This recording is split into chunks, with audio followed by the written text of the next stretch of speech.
Obviously Hubbard pulled his ideas from the broader, like intellectual body that was popular and developing during his time. And all of what you just described is analogous to psychodynamic complex theory.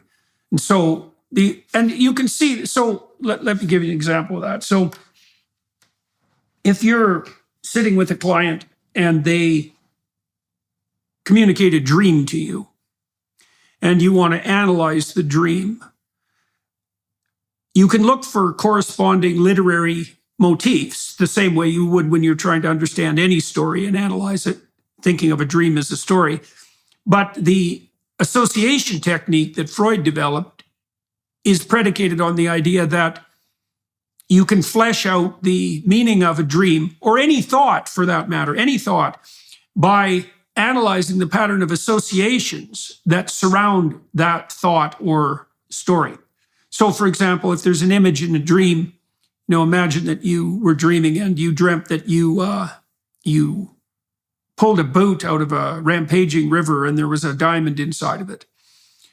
The first thing I would ask you is, well, what comes to mind? And you have to watch this. What comes to mind when you think of a river? And then maybe a person will tell you a couple of stories about a river, and then you can ask them about a boat, and you can ask them what a diamond means. And you try to flesh out the whole expanse of ideas that surrounds those images. And what you're doing is investigating the structure of the associated ideas that gave rise to the images to begin with. And what you find when you do that is that, and Freud laid this out first, is that if you pursue that with enough seriousness, you'll find something at the bottom of it that's often an unsolved problem. And that would be, so the engrams are memories. That's a good way of thinking about them. And there are obstacles to people's progress that are implicit assumptions that they bring to bear about particular situations that are invisible impediments to their progress. So, for example, I had a client who had a very traumatic experience in a hospital when she was about 5. She fell into the hands of she had kind of a dreadful accident. She was in a shopping cart that actually rolled down a hill, and it dumped her and hurt her quite badly. And when she was put in the hospital, she fell into the hands of a very sadistic nurse who was kind of tormenting her behind the scenes.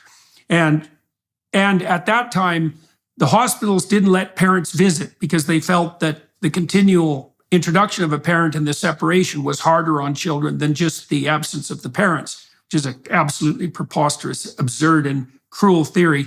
But that was the case. And so she felt simultaneously betrayed, hurt, betrayed, and then she fell into the hands of this sadistic nurse.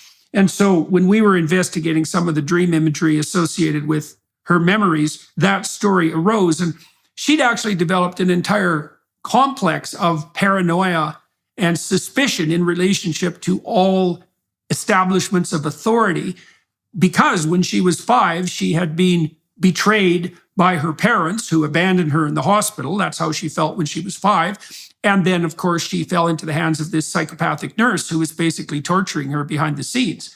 And so it's often the case that, so what happened to her as a consequence of that was that because she developed such a deep distrust of institutions, every time she was involved with an institution, she got herself in trouble.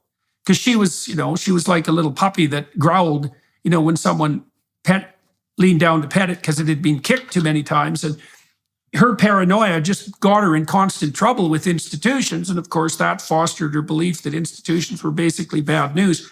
The reason I'm going through all that is because the notion that there are invisible impediments to your progress that are nested inside your systems of memory, that's true. And it's also true that clearing those, now you don't clear them just by recognizing them, you clear them by reconfiguring them. So with her, what we did was a pretty lengthy analysis of under what conditions a mature person would trust institutions and under what conditions you should be skeptical. We tried to generate a more mature viewpoint of institutions per se, rather than this reflexive distrust, which was too unsophisticated and low resolution. Now, the reason I went through all that is because that explanation is actually quite credible. And even the alliance of the galvanometer with that explanation, that's derived directly from early psychoanalytic work in the 1920s, because that's when all that started. And psychologists, social psychologists and personality psychologists, psychophysiologists still use psychophysiological measurements of various sorts to infer the existence of these complexes that lurk behind the scenes. It's a very integral part of psychology. So you can understand, well, first of all, where those ideas actually came from, but even more importantly, why they would be attractive to people. Now, you added another thing that was of interest,